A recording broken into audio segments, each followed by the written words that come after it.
Somos transparentes. Somos independientes. Corporación Noticias. Dirección: Oscar Lenín Barrazueta Delgado.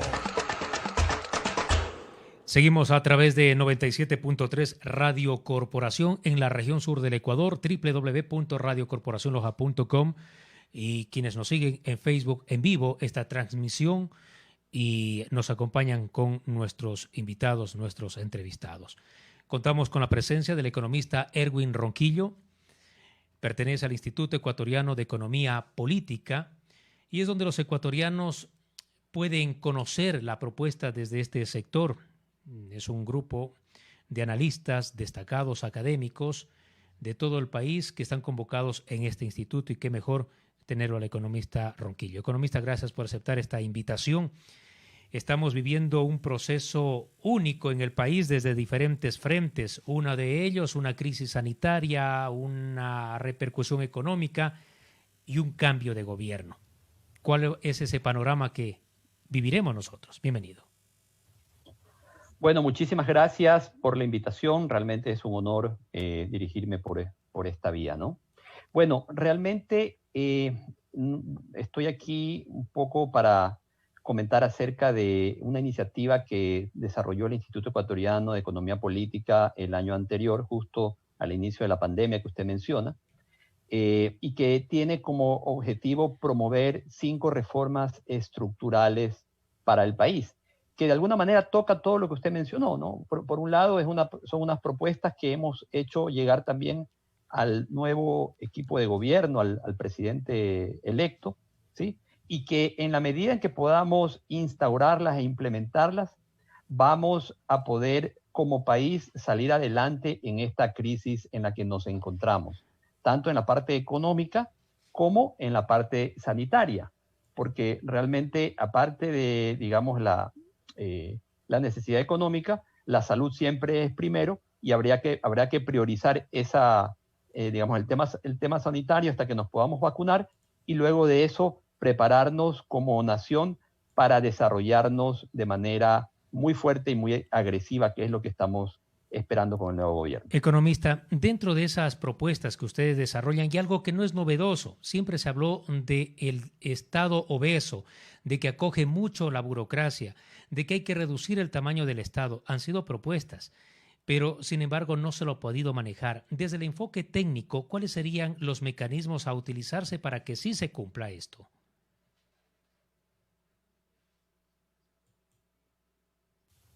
Sí, justamente ahí hay una frase que me gustaría citar, que se repite mucho en redes sociales, que es que dinero siempre hay y que alcanza cuando no se lo roban, ¿sí? Básicamente nuestra primera propuesta va en ese sentido. El pedirle al gobierno entrante que se concentre y que priorice aquellas áreas del Estado que deben ser lo más importante y lo único en lo cual el gobierno debería preocuparse y no debería fallar nunca. Lo uno es la seguridad. No es para todos desconocido que los índices de seguridad han ido empeorando en los últimos años y la acción del gobierno es poca o nula. Lo segundo, en lo que debe priorizar el Estado, es en el tema de la educación, que es lo que va a garantizar que nuestros niños puedan salir de la pobreza en el futuro. Y el tercer tema en el que debe priorizarse el Estado es en el tema de salud, ¿sí? Y hemos visto que durante un año eso no se ha priorizado, aún estando en temas de pandemia, se han preocupado en otras cosas y no en invertir en más camas justamente para atender picos de la pandemia como en la que estamos atravesando. Entonces, ahí tenemos algunos ejemplos de aquello en lo que el Estado se debe enfocar, priorizar, y hemos, digamos, en nuestro estudio, proponemos que se reduzca un 20% del gasto del Estado, que eso también va a repercutir en una reducción de la tasa de impuestos. Este país es costoso, es carísimo, debido a las altas tasas de impuestos que tenemos. Así que es importante que podamos reducir esos impuestos para que asimismo haya más dinero en el bolsillo del ciudadano común. Eso es lo que estamos promoviendo y es sin duda una de las alternativas para poder salir de la pobreza. Si bien es cierto y dentro del contexto de estas reformas que ustedes han presentado, especialmente con esta primera línea, la reducción del tamaño del Estado, no olvidemos que ha servido como una fuerza de choque, una fuerza de representación de los gobiernos. Entre más meto gente, pues más respaldo tendré para el futuro. Y hubo un incremento en el gobierno de Rafael Correa, efectivamente, en ese crecimiento del Estado. Pero ¿qué va a ocurrir en una crisis sanitaria y que repercutió grandemente en la parte económica y que hay mucha gente que está desempleada y busca al Estado como su padrino principal para poder mantener a su familia? Bueno, aquí hay una propuesta que justamente nosotros estamos haciendo, que es el de hacer una reforma laboral profunda. Actualmente el país está regido en la parte laboral por el Código de Trabajo, que es un código caduco, que tiene más de 80 años de vigencia y que se hizo para un siglo antiguo, para el siglo pasado. Ese código no ha sido reformado de manera importante en las últimas décadas y básicamente es la misma forma en que estamos haciendo la contratación y la desvinculación de los empleados en esta época donde todo ha cambiado. Se habla mucho de que vamos a entrar a una era post-COVID. Significa que hay muchas cosas que están cambiando, que ya han cambiado y que van a seguir cambiando de manera muy rápida, muy repentina. Entonces, el Ecuador no está listo, la legislación ecuatoriana no está lista para absorber esa nueva realidad y estamos anclados en el pasado. Por eso lo que nosotros proponemos al gobierno es que se haga una reforma integral del tema laboral, que nos olvidemos ya de ese código caduco y que hagamos un código no de trabajo, sino un código de empleo. ¿Y por qué hago esa referencia?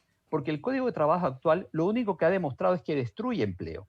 Entonces debemos mirar hacia adelante y crear un código de empleo que esté basado en dos cosas importantísimas. Uno, en salvaguardar y respetar los derechos adquiridos de los trabajadores. Y dos, en que desde el día uno el empleado pueda recibir los beneficios del IES, es decir, que sea afiliado al IES. Con esas dos condiciones, nosotros hemos propuesto al gobierno, al nuevo presidente, que se haga una reforma de empleo para poderle dar trabajo a aquellos ecuatorianos que no lo tienen. Actualmente, 6 de cada 10 ecuatorianos, 6 de cada 10 personas que están buscando trabajo no lo encuentran. Y eso tiene básicamente una razón, y es que tenemos un código que hace extremadamente difícil contratar y asimismo extremadamente difícil desvincular.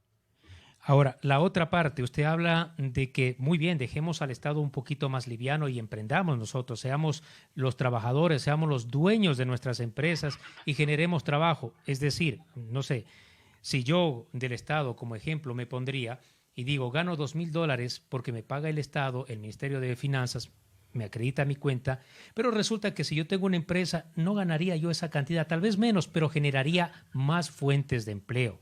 Pero las condiciones, cuando usted habla de un código de trabajo, las condiciones no son claras porque las políticas no están bien acentuadas. ¿Y a qué me quiero referir? Incremento en los tributos, tanto documento y papeleo que se pide para que se abran nuevas empresas, la falta de créditos de las entidades financieras y especialmente del mismo Estado. ¿Cómo poder generar ese alivianamiento hacia el Estado para nosotros generar mayor recurso? Sí, justamente esa es una de las propuestas o es parte de las propuestas que estamos haciendo, que el Estado se convierta en un facilitador y no en un obstaculizador. Hoy por hoy, para quienes, digamos, tienen algún emprendimiento, resulta que el Ministerio de Trabajo le exige a las empresas de menos de 10 trabajadores que deben tener una cantidad de programas implementados, una cantidad tiene que contratar unas consultorías, algo que un empresario cuando comienza no tiene dinero para hacerlo. Entonces, ese es solo un ejemplo del tipo de normativas que deben eliminarse, deben absolutamente sacarse digamos, de las reglas del juego para que el emprendedor tenga la libertad de poder generar lo que sabe hacer, que es trabajo. Mañana, pasado, cualquiera de nosotros quiere emprender un negocio y lo primero que tenemos que hacer antes de tan solo cobrar la primera factura es pagar, pagar y pagar, pagarle al SRI, pagar a la super de compañías, pagar al contador. Hay que hacer una serie de pagos antes de que tan solo hayamos iniciado, digamos, a facturar y a generar $1 de ingresos. Entonces, lo que hay que lograr es invertir esa situación y que el emprendedor pueda comenzar a facturar, comenzar a generar dinero y generar trabajo, para a partir de eso ya comenzar a pagar impuestos, tasas, contribuciones, etc. Economista, estamos con el economista Erwin Ronquillo, pertenece al Instituto Ecuatoriano de Economía Política. Si bien es cierto de dar esa oxigenación a los emprendimientos, y no hay que olvidar que justamente por la crisis sanitaria lo que más afloró fueron los emprendimientos. Es decir, ya no había trabajo, pues teníamos que innovarnos y tratar de hacer este tipo de desarrollo. Ahora, no solamente es el consumo interno. Nosotros tenemos que ver qué pasa al exterior, cómo es nuestra competencia, qué pasa con los tratados de libre comercio, los acuerdos comerciales. Y para que nuestro país tenga liquidez, no solamente vamos a tener pasivos, no vamos a pedir solo prestado para poder dar ese surgimiento. ¿Cuál debería ser el enfoque del gobierno, del Ejecutivo, acompañado en ese cogobierno con la Asamblea Nacional, sobre estos acuerdos comerciales y abrir más oportunidades? Claro que sí, ahí hay una propuesta que nosotros hemos hecho y que va en la línea de poder firmar tratados comerciales con la mayor cantidad de países del mundo que permitan a las empresas ecuatorianas poder vender sus productos al exterior. Hoy por hoy tenemos, más allá de las trabas burocráticas, tenemos un serio problema de que muchos de los países vecinos ya han firmado acuerdos de comercio con las grandes naciones del mundo, con los grandes consumidores, y eso nos pone en una desventaja. El emprendedor ecuatoriano tiene una desventaja versus el colombiano y el peruano. El peruano y el colombiano pueden actualmente vender a Europa y a Estados Unidos y a otras grandes economías de una manera muy sencilla y sin mayores trabas. El ecuatoriano no. El ecuatoriano, como no firmó el tratado de comercio con Estados Unidos, como no estuvimos incluidos en la Alianza del Pacífico, porque el presidente Correa le pareció que no era conveniente y nos sacó de ahí, resulta que ahora no podemos, los emprendedores no podemos vender fuera del país en las mismas condiciones que nuestros vecinos. Y eso debería ser una de las primeras tareas, y aplaudimos que el presidente electo, Guillermo Lasso, el día de ayer estuvo en Colombia con el presidente Duque, que es el presidente pro tempore de la Alianza del Pacífico, un poco pidiendo que se nos dé la apertura como país para poder integrarnos a esa alianza. Hay pasos que se deben tomar, pero esperamos que el gobierno lo haga de la manera más rápida, porque es que no hay tiempo que perder para salir a venderle al mundo. Necesitamos divisas. Estamos en un país donde vivimos con el dólar. Entonces necesitamos generar divisas, y la única forma de hacerlo es pudiendo vender los productos ecuatorianos en el extranjero, y para eso se necesitan tener tratados de comercio con la mayor cantidad de países del mundo. Economista, bueno, por la experiencia que usted tiene como empresario, como consultor, ¿qué tanto es la pendiente que tendrá el gobierno que pasarla para poder llegar a esta propuesta ideal que ustedes la están manifestando, considerando de que no recibe un país en realidad con tanta bonanza, ni en petróleo, ni en ingresos? Lo que más tenemos son deudas, a más de esta crisis que estamos atravesando? ¿Qué tiempo le tomará? Y también, ¿qué acuerdos debería llegar para tener un apoyo pleno en la Asamblea para que estos proyectos económicos y políticos puedan ser viables? Realmente lo que a nosotros nos toca como ciudadanía, como ecuatorianos responsables, es presionar a las autoridades electas de la Asamblea Nacional para que den trámite a las reformas que el Ecuador necesita para crecer y para desarrollarse. Esto es algo muy importante, porque no puede ser que el Ecuador decidió por un modelo económico, por una propuesta de gobierno como la del presidente electo, Guillermo Lasso, y que se vea trabada o obstaculizada, se vea con restricciones en la Asamblea. Eso no es dable, no es aceptable. Así que como ciudadanía debemos exigir a los asambleístas que den trámite, que obviamente tienen que analizar, revisar las propuestas de ley, las propuestas de reforma, pero deben darle viabilidad a aquello al modelo económico que el pueblo ecuatoriano eligió. Y ese es un modelo de apertura, un modelo de reducción de impuestos, un modelo de generación de empleo, que es lo que necesitamos realmente. Es que si nos ponemos a ver qué es lo que la gente de la calle está necesitando, usted que me radio escucha, que está del otro lado y que gentilmente nos está oyendo, ¿qué es lo que usted necesita? Usted necesita trabajar, usted necesita producir, seguramente lo que usted necesita es mejorar los ingresos para su familia. Y eso lo vamos a lograr siempre y cuando se puedan implementar las reformas que el país necesita. Y para eso tenemos que presionar al presidente para que lo haga, para que cumpla a lo que se comprometió. Pero asimismo también tenemos que presionar a la Asamblea Nacional para que ellos den trámite a las reformas y no se pongan con cálculos políticos a obstaculizar porque no les han dado alguna prebenda. Eso sería inaceptable y nosotros como ecuatorianos debemos estar vigilantes de esa asamblea para que se cumpla aquello que el pueblo ecuatoriano eligió el día 11 de abril. Tengo una última inquietud y es referente, bueno, de nuestra audiencia nace esta inquietud. Si bien es cierto, el gobierno nacional no ha dado las facilidades necesarias para los empresarios, microempresarios, esto ha generado que la informalidad crezca y empieza una competencia interna. Lo formal, lo que tengo que pagar impuestos, lo que tengo que pagar arriendos, lo que tengo que rendirle cuentas al Seguro Social, al Ministerio de Relaciones Laborales, etcétera, etcétera, etcétera.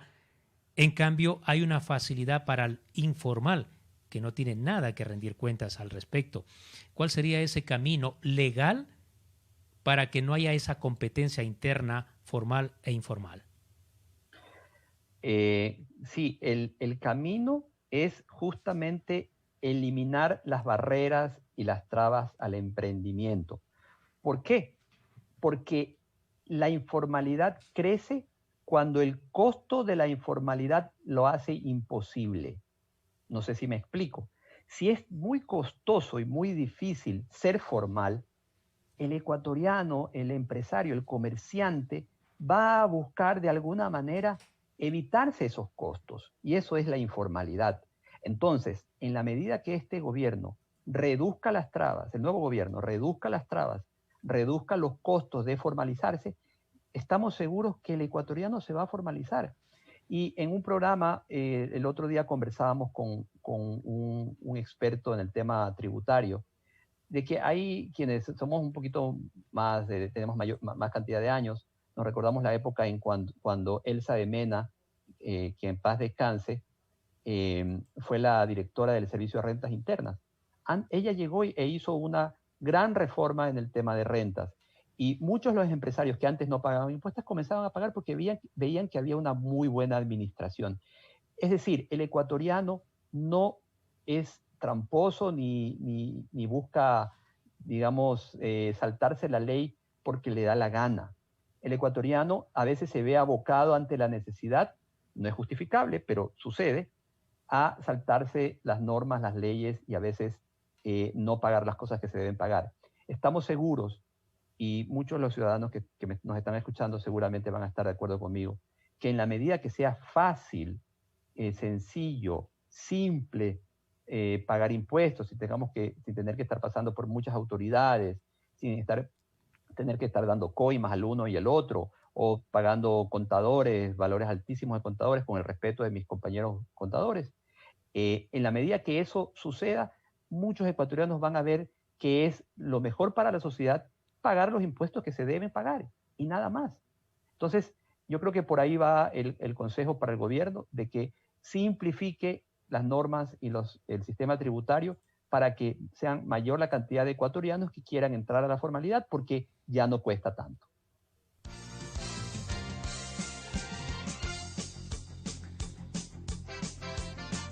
Queremos agradecer la presencia del economista Erwin Ronquillo.